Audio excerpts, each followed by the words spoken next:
Hello, good morning.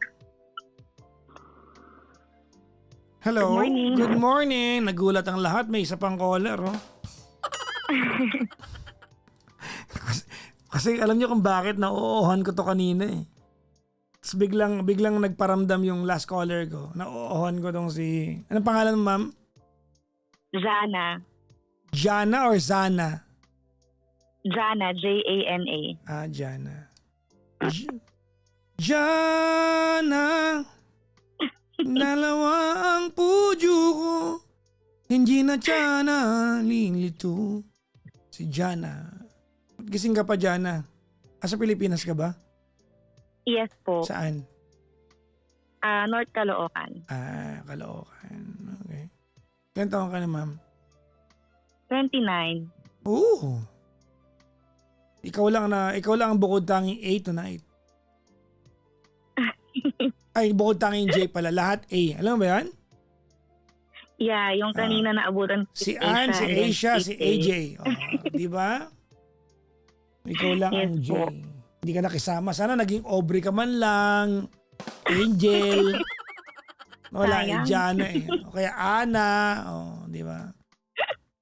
Anyways. Oh my gosh.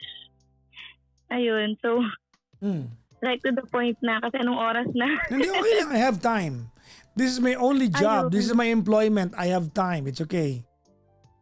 Well, ako, sanay ako ng gantong oras kasi sa BPO. But yun, I think from the other caller, di ko nabutan yung umpisa. But this is not about cheating or whatnot. It's just merely asking advice sa, technically sa stranger kasi feeling ko bias yung mga na-advise sa akin. So, Hindi ako stranger. Uncle mo ako. Charot. Busang So, gala. yun. Mag-aalas 5. Nagganto pa rin yung mga joke dito. Nakakapikon. grabe. Okay. Honestly, hindi ko in-expect na one of these days ako naman yung manghihingi ng advice. Huwag kang mag-alala. Lahat ng tumawag sa akin at one point in their lives said, ang corny naman ng mga tumatawag dyan. Hindi ako tatawag dyan. Makikinig lang ako. Until kailanganin mo ng tulong. Totoo. Pero, yun nga po, gusto kong magbigay ng context for the full story to hear. Mm-hmm. So, it's about my ex. It's about my current someone. Special someone na... wait. Jana, napaputol-putol ka para kang chorizo. Sorry. Baba ako para mas malapit sa wifi. Okay, sige. Aray ko. Baka mangudgod ka pa dyan. Mag-ingat ka. Feeling ko kailangan para medyo matauhan. Yun. How about now po? Yeah, that's better. All right. Go ahead. Ayun. So yun, gusto ko lang pong magbigay ng context para mas malinaw kung bakit kami nasa current situation ng current someone ko. So you have a Which is, boyfriend? wala pong boyfriend pero may special someone. May kafubo ka? Hindi siya fubu. Technically, kasi Hindi ka nagsisex? nagsisex, Okay. pero magkasama na. Weird, right? Hindi kayo magjowa? Walang official label, yes. Ang gulo. Busang gala. Ano ba Oo, nangyari? kaya sabi Ano ko, ba nangyari sa gustong-gulo mundo ako. ngayon, ha? Ano nangyari sa mundo? Ba't may mga ganitong eksena na? Magka-live-in na kayo? Oo. Kasi hindi kayo?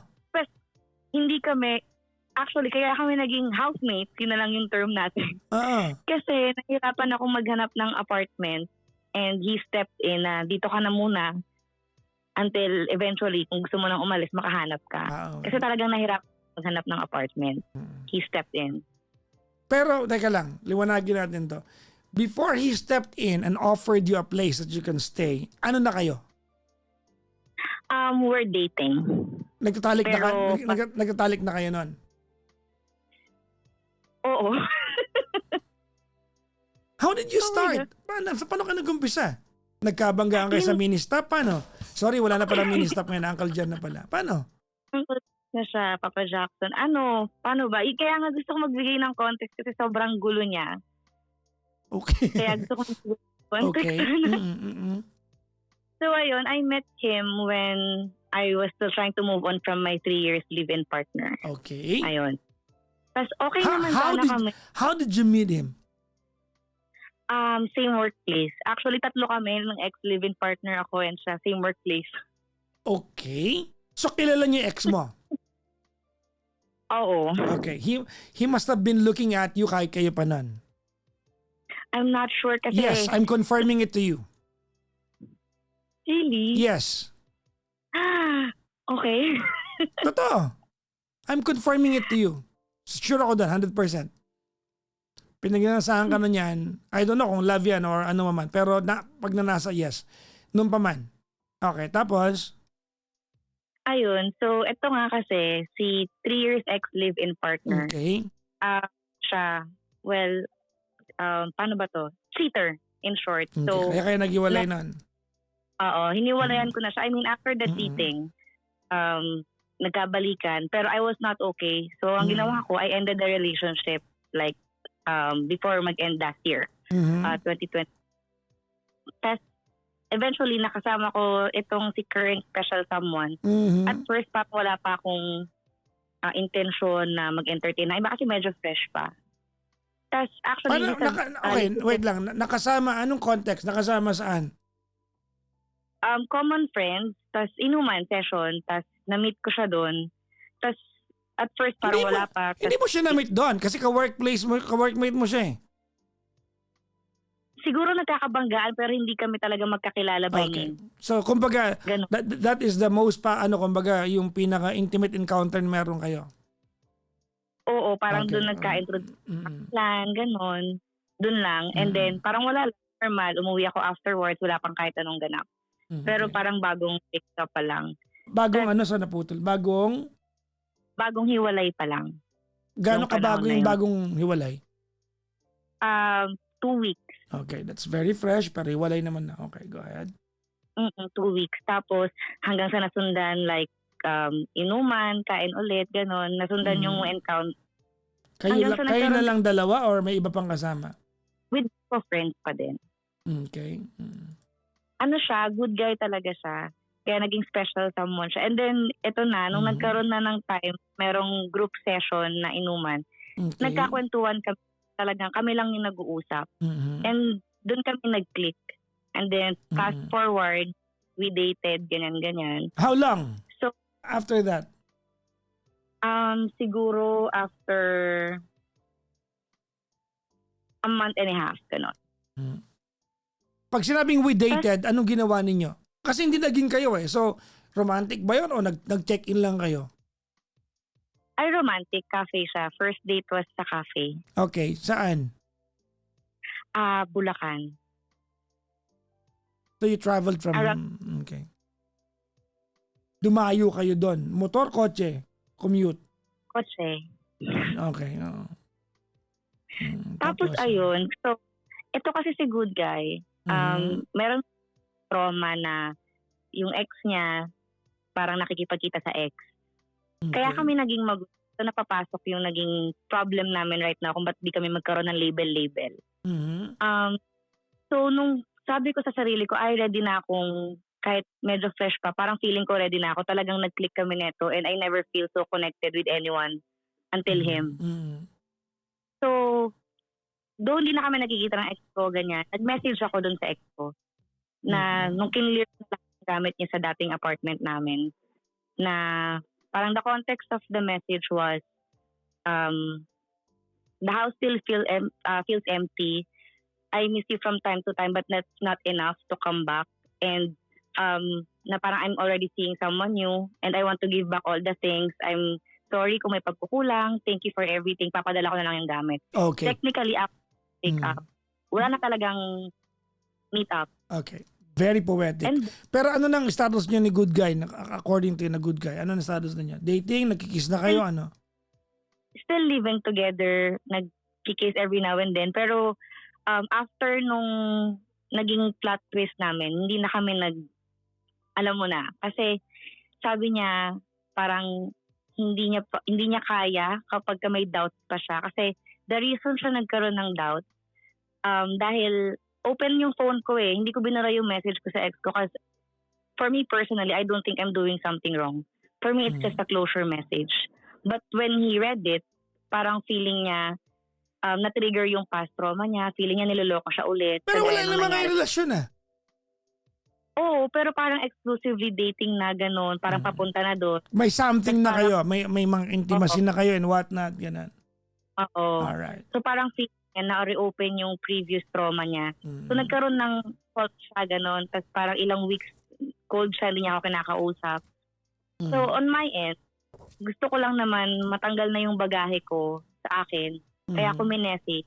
And para maging fully open na ako sa kanya na wala na akong bitbit. Pero on his end, POV niya, parang hindi ka pa pala tapos sa ex mo, na lang doon. Parang ganun.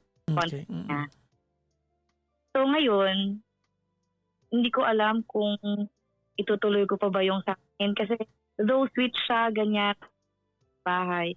Pero alam mo yung, wala na tayong pwede na nating ituloy, ano bang nag-hold back. Ilang buwan ko nang pinapatunan kayo na wala naman talagang open yung photo sa lahat. What's holding us back? Bakit di mo bigyan ng Wait lang. label Jana, napuputol-putol ka. Sorry, lipat ako ulit. Ito. Okay. Ano yan? Go ahead. Ayun, so hindi ko alam bakit hindi niya mabigyan ng assurance and label yung amin. Yun lang, parang hindi ko alam tutuloy. Kasi personally, yung puso ko parang pagod na. Yung utak ko pagod na rin. Pero pag nakikita ko yung connection namin, kasi okay na kami, not until ma-discuss yung label.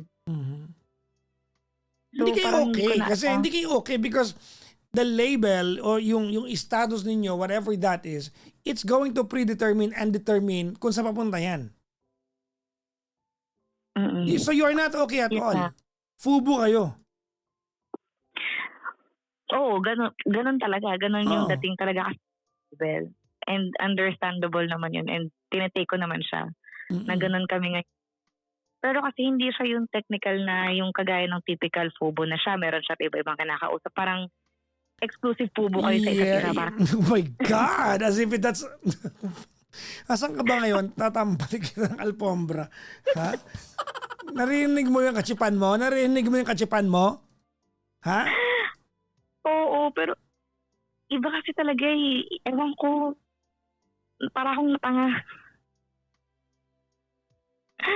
Oh my gosh. So, hindi ko alam kung itutuloy ko pa ba, ganyan. Kasi every time na magpo-pull away ako, biglang nandyan sa ulit. Paano ka mag-pull away? Magka-living kayo sa isang bahay. Yun nga, ang hirap eh. My goodness. When was the last time that you asked him about status? After na lang yung conversation and ramdam ko na parang No, nabibigatan sorry, din siya. naputol. When was the last time that you asked him about status? Kanina lang before siya work. What did he tell you?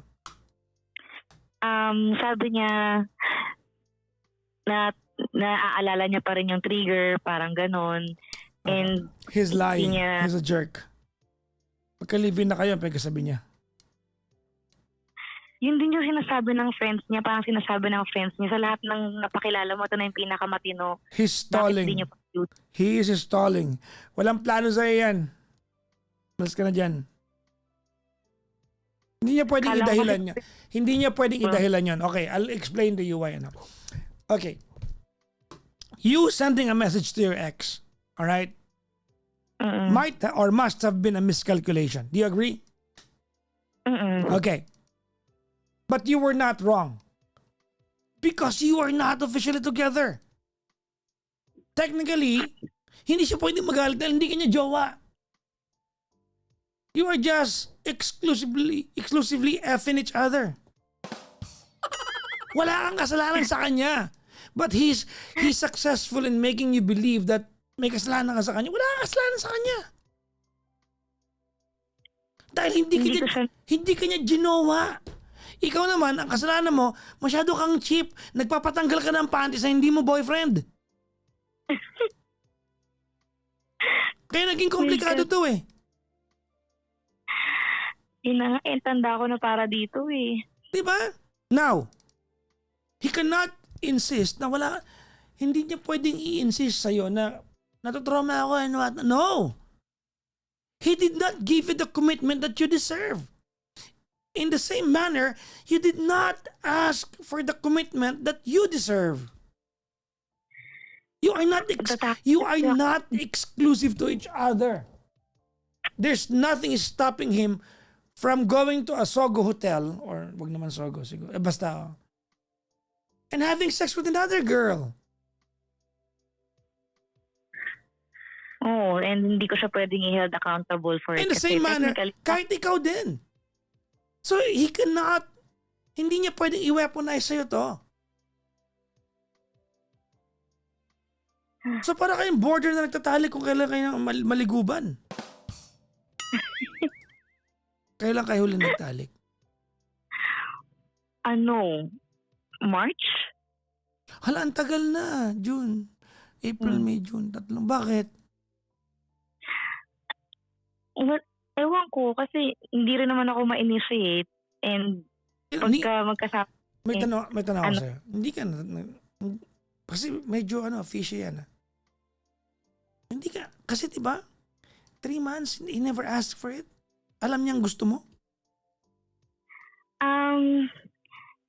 Pagka nandun na kami sa point na parang papunta na sa moment na yon, he would pull back na parang wink, wink, wink, wink. Ganun. Oo.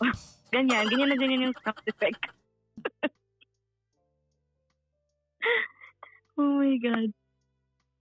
Hanap ka na ibang matitiran. Leave. Yun nga kaya sabi ko sa kanya, yung last conversation namin,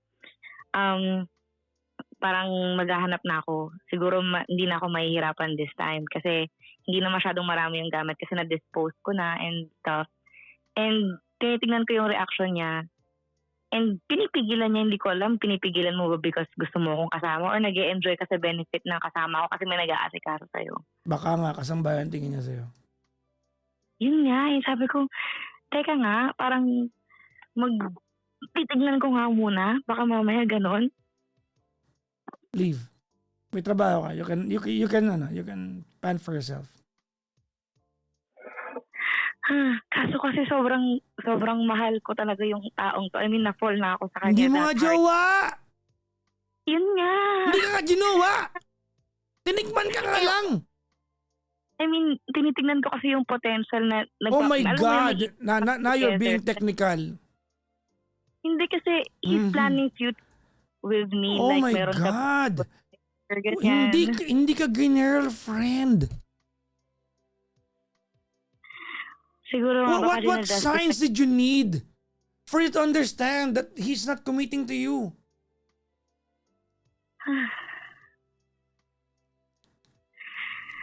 Ngayong summer, pumunta na sa pinakamalapit na theme park sa lugar ninyo.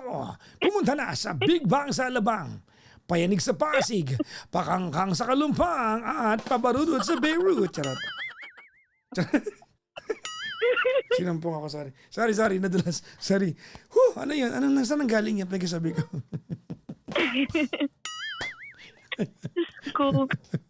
Pero yun nga, kasi parang siguro nag-hold on ako sa potential kasi sobrang okay kami before lahat ng yun Siguro dun yung hold back ko. Oh my God, you're justifying this.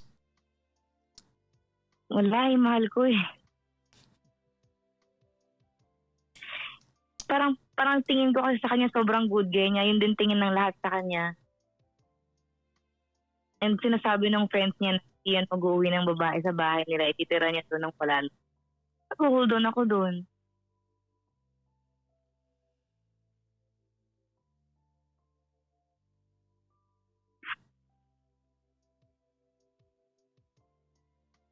Okay.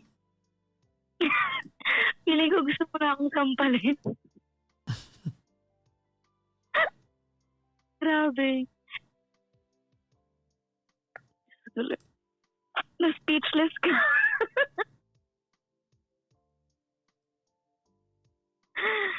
Oh my God.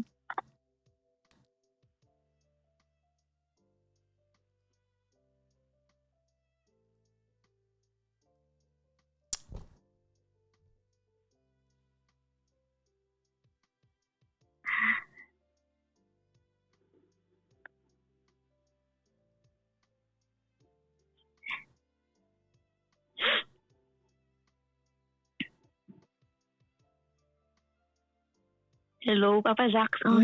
Ano na? Gas ka na ba? Na-stateless ka na? Oh my God. Kasi ewan ko, tama naman lahat ng sinasabi mo, pero pag kasama mo kasi iba parang ramdam Tanga mo ka eh. na may something pa rin. Hindi, tanga ka lang. Kasi ang iniisip ko Hindi, kung sex tanga ka lang lang. Hindi, nagawa. hindi. Tanga ka lang. Alam mo yun, parang kung hindi niya nakikita niya yung future niya sa akin, ba't tingin lang. No. You are you are trying inaano mo na to, you are trying to justify this, 'di ba? To fit your narrative.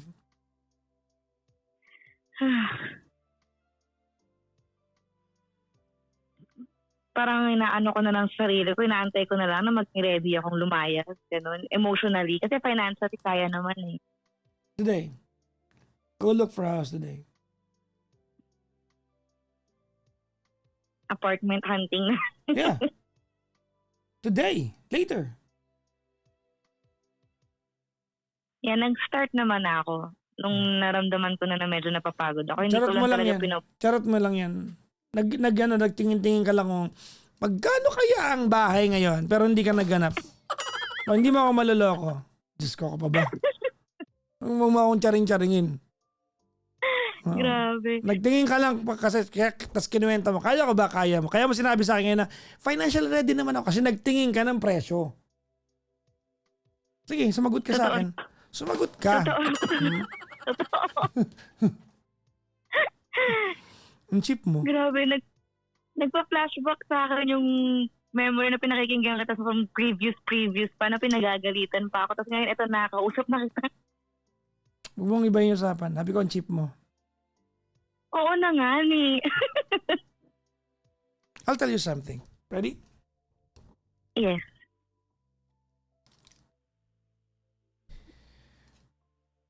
You broke up with that 3-year from that 3 years na relationship that you had before him. Tama? Regardless of what were the reasons kung ba't ka nakipag-iwalay doon. The bottom line of that was you did not deserve what that guy can offer you. You felt like you deserved more. Tama, mali? Oo, kaya na nagkakaramdam ako Wait, ng pagod. yes or no? Yes. Okay. In the middle of I wasn't there, but I'm assuming this is what happened. And in the middle of that pain that you were feeling during that time, you promised yourself you'll never allow any guy to do this again to you. Oo. You're never going to tolerate and accept just the bare minimum. Tama? Oo, totoo naman, lalo na pag cheating. That you are going to demand what you think you deserve and that you deserve better. Tama, mali? Tama ulit. And so what happened to you? Kasi lahat ng hindi ko na-experience dito sa 3 years, nagawa niya lahat in a short period of time. May pinsan ako, 5, pwede kong pagawa lahat ang ginawa niya. Kaya kang ibahay, kaya kang isex araw-araw, kaya lahat gawin, pero wala commitment. Kaya kung tawagin yung pinsan ko, pwede ka mag-alternate do kung gusto mo. No, you get the logic, right? You get the logic? Yeah. Exactly. It matters that there's commitment here. Because what's the purpose of having a relationship, di ba? What's the purpose of being with someone? It's future proofing. That one day you end up being together, you trial test life, titingnan niyo kung pwede kayo na magsama buong buhay, di ba? And that starts with commitment. And he's not giving it to you. And you are so dumb and stupid to say na he's a good guy.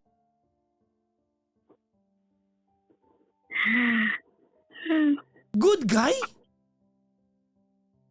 Siguro good guy. Good partner ba?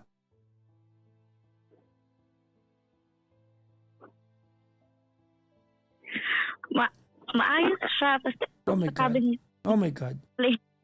That's He's exactly kind. that's exactly what he wants you to feel. Maramdaman mong good guy siya.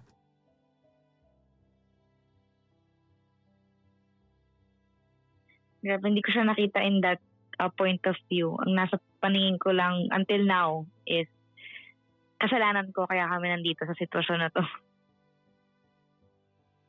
Well, you are an enabler. You're a participant here. And you also have the power to change your circumstances. So go change it. Today, Yeah, I later. will. Later. Yeah, I think it's time din. Yeah. Kasi pagod na rin ako. Chip mo kaya? Aray, pero tanggap. Yeah. I'm telling you. Ah, Punong-puno ka ng Bagay, di katsipan. naman ako pangit. Di naman ako pangit. And not that old. Siguro in the right time. I'll find someone who's willing to give the same things that I can give. Hindi ako pangit. Okay. Di rin ganun kaganda, pero middle class siguro ganun. Asal pangit lang. No? Asal pangit lang gagawa ng ginagawa mo. Di mo pa rin nagmamahal lang. Di ba? Mangmang. Yan ang expression ng mga taong mangmang. Nagmamahal lang.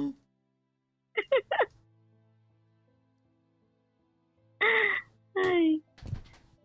Wala kasi parang akala ko talaga nag-connect kami in a different level. Kaya talagang na-fall din ako kahit nakaka-break lang. Or baka vulnerable lang talaga ako that time. Or you're just stupid. Yeah, third option. No, you're just stupid. Siguro Wala nga. namang babae na tanggap ng tinatanggap mo eh.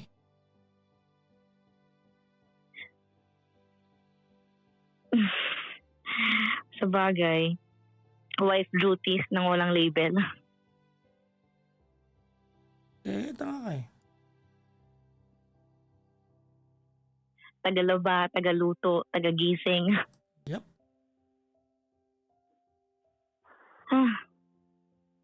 So alam ko na gagawin ko mamaya. I want you to be excited for, di ba, about a life that's lived exclusively for you. Look, Jana, ganito ano. Mm-mm. You are 29 years old. Mm-mm. This is the time of your life where what you do today is going to affect what you're going to be in the future. It's going to affect and predetermine what kind of future you'll have.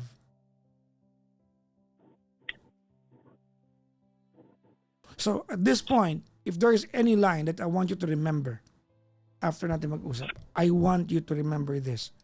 Protect your own interest.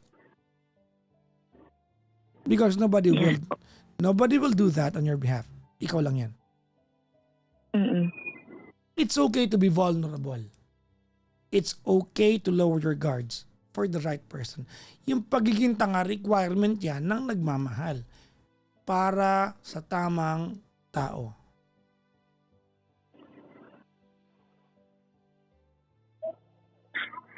Okay. Sa taong bibigyan ka ng commitment.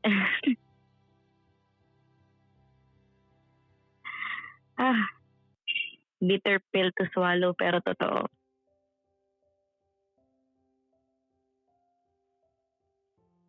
Gosh.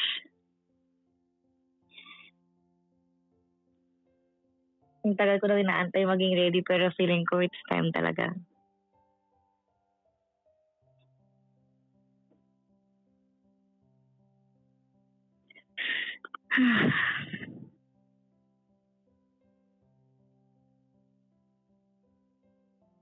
Good luck to you, Jana.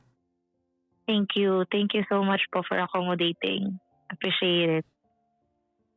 Tawagan mo ako when you're in better circumstances. Mm-mm.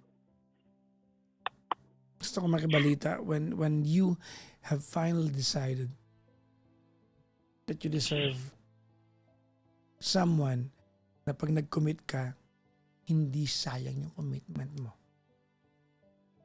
Mm-mm. Yes po. Mag-a-update ako. Thank you. Thank you, Papa Jackson, for accommodating talaga. Na-appreciate ko. Mas na-enlighten ako. Bye-bye, Jen. Thank you. Bye-bye.